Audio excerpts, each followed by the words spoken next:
Video like जरूर कर लीजिए और ऐसे वीडियो लगातार फ्री में पाने के लिए चैनल को तुरंत सब्सक्राइब कर लीजिए और बेल आइकन को जरूर टैप कर लीजिए ताकि आगे भी सारे वीडियो आपको मिलते रहे। यूट्यूब में फॉलो करते हैं तो प्लीज ये वाला फ्री टेलीग्राम चैनल जरूर ज्वाइन कर लीजिएगा। सारे नोटिफिकेशन सारे अपडेट यहीं पे आते हैं, ध्यान रखिए।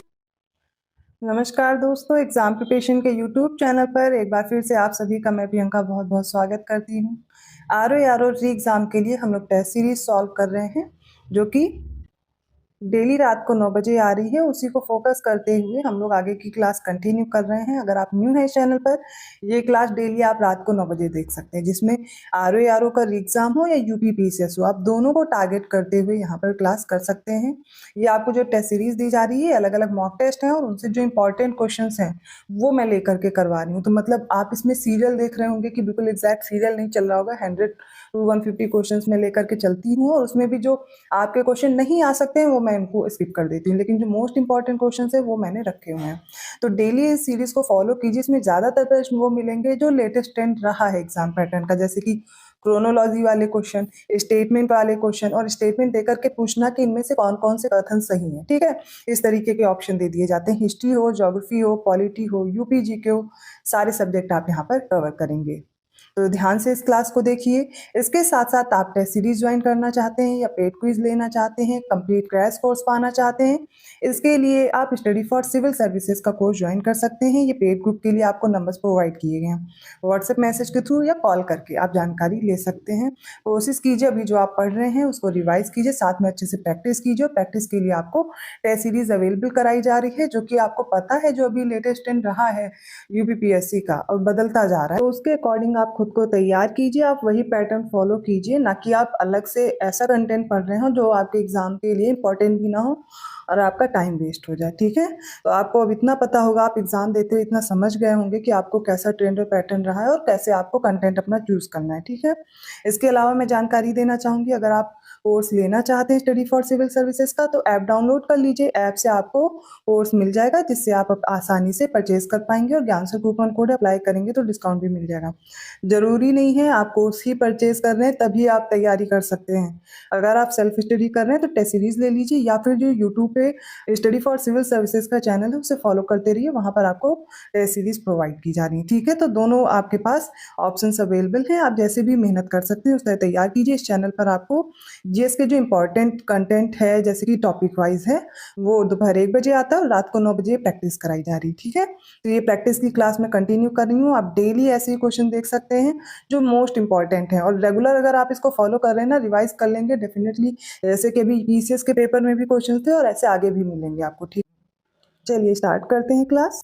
121 क्वेश्चन है, निम्नलिखित में से कौन सी ग्रीन हाउस गैसें हैं?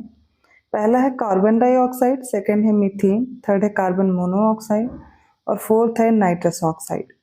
तो देखिए ग्रीन हाउस गैसेस क्या होती हैं? ये एक प्रकार की गैस है जो हमारे वायुमंडल में मौजूद होती हैं और वो क्या करती है, पृथ्वी से जो गर्मी है वो वापस जाने से उसको रोकने का कार्य करती हैं। Carbon dioxide, methane, carbon monoxide और नाइट्रस ऑक्साइड में से बताना है।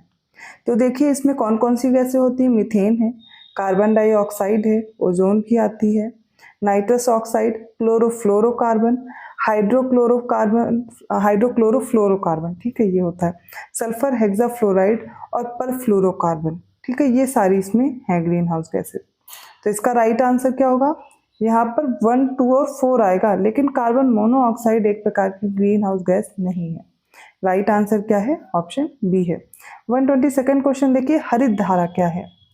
स्वच्छ और हरित ईंधन है, एंटी मिथेनोजोइक फीड अनुपूरक है, या फिर सौर ऊर्जा से चलने वाला पंप है, या जैव उर्वरक है कोई?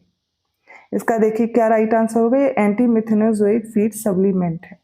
तो 1 दशक से अधिक के व्यापक शोध के माध्यम से भारतीय कृषि अनुसंधान परिषद के द्वारा विकसित हरित धारा प्राकृतिक फाइटोस्रोत है, इनसे तैयार एक एंटी मिथेनोजोइक फीड पूरक होता है। यह आंतरिक मीथेन उत्सर्जन को कम करने में बहुत प्रभावी होता है। पशुधन चारे में शामिल करने पर 17 से 20% इसमें क्या होता है, प्रभाव देखा जाता है। ऑप्शन बी करेक्ट है। 123 क्वेश्चन है, एक जिला एक उत्पाद योजना के अंतर्गत निम्नलिखित में से किस जिले के मूंज उत्पादों की पहचान नहीं की गई है? ऑप्शन ए है प्रयागराज, ऑप्शन बी है सुल्तानपुर, ऑप्शन सी है अमेठी और ऑप्शन डी है बलिया। इसका देखिए राइट आंसर क्या होगा? Option D Ballia. एक जिला और एक उत्पाद योजना के तहत मूंज उत्पादों को 3 जिलों में मान्यता दी गई है, जैसे अमेठी हो गया, सुल्तानपुर और प्रयागराज। तो 3 जगह तो दी गई है, अमेठी, सुल्तानपुर और प्रयागराज, लेकिन बलिया जिला नहीं है। तो बलिया किसके लिए फेमस है? बिंदी के लिए, जो औरतें सौंदर्य प्रसाधन में यूज करती, बिंदी लगाती हैं, लड़कियां भी लगाती हैं। तो बिंदी उत्पाद के लिए ये यूज होगा बलिया वाला क्षेत्र। 124 क्वेश्चन देखिए, लिस्ट ए को लिस्ट बी से मैच करना है। कुछ डेज दिए गए इंपॉर्टेंट, जैसे कि वर्ल्ड वेटलैंड डे है, अर्थ डे है, वर्ल्ड इन्वायरमेंट डे है, वर्ल्ड वाटर डे है। ये मोस्ट इंपॉर्टेंट है, ठीक है। इनको ये सारे डेज आपको पता होना चाहिए, इवन इनकी थीम भी पता होनी चाहिए। तो देखिए, विश्व आर्द्र भूमि दिवस ये 2 फरवरी को मनाते हैं। पृथ्वी दिवस 22 अप्रैल को। विश्व पर्यावरण दिवस तो 5 जून को। और विश्व जल दिवस कब होता है? तो हमारे पास क्या हो जाएगा? 22 मार्च लास्ट है। राइट आंसर है ऑप्शन बी। ए का 2 है, बी का 3 है, सी का 4 है और डी का 1 है। अगला प्रश्न है, ब्लू फ्लैग प्रमाण पत्र प्राप्त करने वाला भारत का पहला समुद्र तट कौन सा है? कदमत, चंद्रभागा, घोघला या कप्पड़? इसका देखिए राइट आंसर क्या हो जाएगा? ऑप्शन बी, चंद्रभागा आएगा, ठीक है। कौन सा होगा? चंद्रभागा। कौन कौन से हैं अभी जो ब्लू फ्लैग समुद्र तट घोषित हो चुके हैं? तो इसमें सबसे पहला ये चंद्रभागा है, ठीक है, उड़ीसा में है। शिवराजपुर है, गुजरात वाला। थर्ड कप्पड़ है, केरल का। घोघला बीच है, दीव का। राधानगर समुद्र तट है, अंडमान निकोबार का। कासरकोड भी है, कर्नाटक का। और पदुबिद्री समुद्र तट भी कर्नाटक का इसमें शामिल किया गया है। और ऋषिकोंडा आंध्र प्रदेश का है। कोवलम तमिलनाडु का। ईडन बीच है, पुदुचेरी का। मिनिकॉय थुंडी बीच है, लक्षद्वीप का। और कदमत भी है इसमें, वो भी लक्षद्वीप का है। याद रखिएगा, अगर इसके अलावा और भी कोई ऐड किए गए हैं तो आप लोग कमेंट करके ज़रूर बताइएगा। अभी तक मैंने देखे थे 12 हो चुके हैं, तो इसका राइट आंसर क्या होगा? सबसे पहला चंद्रभागा था। 126 क्वेश्चन देखिए, भारतीय संविधान का कौन सा भाग केंद्र राज्य वित्तीय संबंधों से संबंधित है? पार्ट 9 है, पार्ट इसमें 12 दिया गया है, पार्ट 8 है और पार्ट 21 है। इसका देखिए राइट आंसर क्या हो जाएगा? Option B. तो क्या हो जाएगा? पार्ट जो 12 है, आर्टिकल 268 से लेकर के आर्टिकल 293 तक, ये क्या हो जाएगा? केंद्र राज्य के जो वित्तीय संबंध है उनसे रिलेटेड प्रावधान इसमें दिए गए हैं। 137 क्वेश्चन देखिए, मैंने उन क्वेश्चंस को स्किप किया हुआ जो एग्जाम के लिए इंपॉर्टेंट नहीं है, तो जो मुझे लगता है आपके एग्जाम में पूछे जा सकते हैं, मैं उन्हीं को इंक्लूड कर रही हूँ। तो पहला स्टेटमेंट है इसका, भद्रबाहु जैन धर्म के दिगंबर संप्रदाय के संस्थापक थे। सेकेंड स्टेटमेंट है, दिगंबर संप्रदाय का मानना था कि महिलाओं को मोक्ष नहीं मिल सकता है। उपरोक्त में से कौन सा है, कौन से कथन सही हैं? इसका देखिए राइट आंसर क्या हो जाएगा? Option C. तो भद्रबाहु जैन धर्म के दिगंबर संप्रदाय के संस्थापक थे और इस संप्रदाय का मानना था कि महिलाओं के लिए मोक्ष या निर्वाण करना संभव नहीं है। नेक्स्ट है, और इसका जो सेकेंड स्टेटमेंट वो भी करेक्ट है, दिगंबर संप्रदाय का मानना था कि महिलाओं को मोक्ष मिल सकता है। राइट आंसर ऑप्शन सी हो जाएगा। 138 क्वेश्चन देखिए, निम्नलिखित में से कौन सा तत्व ब्रह्मांड में सबसे प्रचुर मात्रा में उपलब्ध है? ऑप्शन ए है हाइड्रोजन, ऑप्शन बी है ऑक्सीजन, ऑप्शन सी है नाइट्रोजन और ऑप्शन डी है हीलियम। इसका राइट आंसर हो जाएगा ऑप्शन ए, हाइड्रोजन। तो हाइड्रोजन ब्रह्मांड में सबसे सरल और सबसे प्रचुर है। ये भौतिक ब्रह्मांड का 90% जो हिस्सा है वो हाइड्रोजन से ही बना है। 139 क्वेश्चन देखिए, प्रकाश संश्लेषण के संबंध में निम्नलिखित कथनों पर विचार करें। पहला है, प्रकाश के हरे रंग में प्रकाश संश्लेषण सर्वाधिक होता है। और सेकंड है, प्रकाश संश्लेषण के दौरान प्रकाश ऊर्जा रासायनिक ऊर्जा में परिवर्तित हो जाती है। उपरोक्त में से कौन सा या कौन से कथन सही हैं? और राइट आंसर होगा ऑप्शन बी, केवल दूसरा कथन सही है, क्योंकि लाल रंग के प्रकाश में प्रकाश संश्लेषण सबसे अधिक होता है, क्योंकि लाल प्रकाश में क्लोरोफिल का जो अवशोषण है वो सबसे अधिक होता है, ठीक है। और इसमें हरा जो प्रकाश है वो कम प्रभावी होता है। प्रकाश संश्लेषण के दौरान प्रकाश ऊर्जा शर्करा के रूप में रासायनिक ऊर्जा में परिवर्तित हो जाती है। तो किसमें होती है? शर्करा के रूप में। ऑप्शन सेकंड इसमें करेक्ट है, ठीक है। पहला क्या होगा? गलत हो जाएगा, क्योंकि लाल रंग होगा। अगला प्रश्न देखिए, मधिका भाषा बोली जाती है। ऑप्शन ए चकलिया समुदाय में, ऑप्शन बी है सुलागा समुदाय में, ऑप्शन सी है कट्टू नायकन जनजाति, ऑप्शन डी है कोरगा जनजाति। इसका देखिए राइट आंसर होगा ऑप्शन ए चकलिया समुदाय में। 141 क्वेश्चन है, निम्नलिखित कथनों पर विचार करें। पहले सारे स्टेटमेंट देखिए। पहला है, चौथी पंचवर्षीय योजना के दौरान नागरिक उड्डयन क्षेत्र का राष्ट्रीयकरण किया गया था। और सेकंड है, छठी पंचवर्षीय योजना के दौरान भारत के 14 प्रमुख बैंकों का राष्ट्रीयकरण किया गया। इसका राइट आंसर देखिए ऑप्शन डी होगा, ना तो पहला सही है ना तो दूसरा। पहली पंचवर्षीय योजना के दौरान नागरिक उड्डयन क्षेत्र का राष्ट्रीयकरण किया गया था, और जो राज्याध्यक्ष समिति की सिफारिशों पर क्या हुआ था, 1953 में नागरिक उड्डयन क्षेत्र का राष्ट्रीयकरण किया गया था। और भारत के 14 प्रमुख बैंकों का जो राष्ट्रीयकरण हुआ था वो कब हुआ था, 1969 में। और ये कौन सी पंचवर्षीय योजना थी, तो ये थी चौथी पंचवर्षीय योजना। राइट आंसर यहाँ पर ऑप्शन डी है। 142nd क्वेश्चन है, फिलिप्स वक्र के बीच संबंध दर्शाता है असमानता और आर्थिक विकास। ऑप्शन बी मुद्रास्फीति और बेरोजगारी, ऑप्शन सी है मजदूरी और बेरोजगारी, ऑप्शन डी गरीबी और मुद्रास्फीति। इसका राइट आंसर होगा ऑप्शन बी मुद्रास्फीति और बेरोजगारी। 143rd क्वेश्चन है, कौन सा देश साहेल राज्यों के गठबंधन का सदस्य नहीं है। ऑप्शन ए है नाइजर, ऑप्शन बी है माली, ऑप्शन सी बुर्किना फासो, या ऑप्शन डी है अल्जीरिया। इसका राइट आंसर है ऑप्शन डी है अल्जीरिया। ठीक है।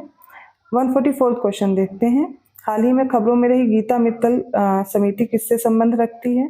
मणिपुर दंगे, बैंकिंग सुधार, इलेक्ट्रॉनिक वोटिंग मशीन या इलेक्ट्रॉनिक वाहन से। और इसका राइट आंसर होगा ऑप्शन ए मणिपुर दंगों से। 146 क्वेश्चन है, निम्नलिखित में से कौन सा इन सीटू संरक्षण के अंतर्गत आता है। दो तरह से कंजर्वेशन करते हैं, इन सीटू और एक्स सीटू। तो इसमें कैप्टिव ब्रीडिंग है, जू है, नेशनल पार्क है, और सेक्रेड ग्रूव है, और सीड बैंक है। ठीक है। तो बताइए इनमें से कौन सा ऑप्शन करेक्ट होगा। इसका देखिए राइट आंसर क्या हो जाएगा, ऑप्शन सी होगा। इसमें जो नेशनल पार्क हो जाएंगे, ठीक है, और सेक्रेड ग्रूव जो हो जाएंगे वो क्या जाएंगे, इसमें राष्ट्रीय उद्यान और पवित्र उपवन वो क्या होंगे, इन सीटू। बाकी सारे क्या होंगे, एक्स सीटू होंगे, मतलब अपने क्षेत्र से कहीं दूर स्थान पर ले जा करके उनको संरक्षित करना, तब वो क्या हो जाता है, एक्स सीटू हो जाता है। तो जैविक विविधता के प्राकृतिक आवास के बाहर संरक्षण करना क्या है, एक्स सीटू है या बाह्य स्थानीय है। इसमें बीज बैंक है, वनस्पति उद्यान है, चिड़ियाघर है, क्रायो प्रिजर्वेशन है, एक्वेरियम है, ये सारे आते हैं। लेकिन जब अपने प्राकृतिक आवास में जैविक विविधता का संरक्षण किया जाए, इस विधि को इन सीटू कंजर्वेशन बोलते हैं। जैसे पवित्र उपवन है, वन्यजीव अभ्यारण्य है, राष्ट्रीय उद्यान है, ये सारे इसमें आते हैं। 147 क्वेश्चन देखिए, किस अनुच्छेद के तहत मौलिक अधिकार विदेशियों और भारत के नागरिकों को उपलब्ध है। Option A article 14, option B article 19, option C article 29 और ऑप्शन डी आर्टिकल 30। इसका राइट आंसर हो जाएगा ऑप्शन ए आर्टिकल 14। तो हमारे नागरिकों को, भारतीय नागरिकों को जो उपलब्ध अधिकार है वो कौन कौन से हैं, जो कि नहीं दिए गए हैं विदेशियों को, वो याद कर लीजिए। तो इसके अलावा जो भी बचेंगे वो आप याद कर लीजिएगा। तो 15, 16, 19, 29 और 30। 15, 16, 19, 29 और 30 ये क्या हो जाएंगे, ये सिर्फ किसको प्राप्त है, ये प्राप्त है भारतीय नागरिकों को। इसके अलावा जितने भी मौलिक अधिकार हैं वो भारतीय नागरिक और विदेशियों दोनों को प्राप्त है। 148 क्वेश्चन देखिए, राष्ट्रीय उद्यानों के संबंध में क्या सत्य है। पहला, पशुधन चराना प्रतिबंधित है। सेकंड है, राष्ट्रीय उद्यानों की सीमाएं सुस्पष्ट हैं। थर्ड है, लकड़ी की कटाई, लघु वन उत्पादों का संग्रह और निजी स्वामित्व अधिकार जैसी मानवीय गतिविधियों की अनुमति है। इनमें से कौन से कथन सही है। राइट आंसर होगा ऑप्शन डी, तीनों करेक्ट हैं। 149 क्वेश्चन है, प्राथमिकता क्षेत्र ऋण के अंतर्गत निम्नलिखित में से कौन से क्षेत्र शामिल है। पहला आवास, सेकंड है शिक्षा, थर्ड है निर्यात ऋण, फोर्थ है नवीकरणीय ऊर्जा। राइट आंसर है प्राथमिकता क्षेत्र के अंतर्गत ये सभी आते हैं। अगला प्रश्न देखते हैं, लाल चींटी की चटनी को निम्नलिखित में से किस राज्य से जीआई टैग प्राप्त हुआ है। अरुणाचल प्रदेश, झारखंड, उड़ीसा या वेस्ट बंगाल। और इसका देखिए राइट आंसर क्या होगा, ऑप्शन सी उड़ीसा को। तो ये आज के इंपॉर्टेंट क्वेश्चंस थे। आई होप आपको समझ में आए होंगे। किसी भी क्वेश्चन में डाउट लगे तो आप कमेंट करके पूछ सकते हैं। वीडियो अच्छा लगा तो प्लीज़ लाइक जरूर कीजिए, चैनल को सब्सक्राइब कीजिए और लोगों को शेयर करते रहिए। पेड कोर्स के लिए दिए गए नंबर्स पे आप कांटेक्ट कर सकते हैं। मैं मिलती हूँ अगली क्लास में, तब तक के लिए धन्यवाद।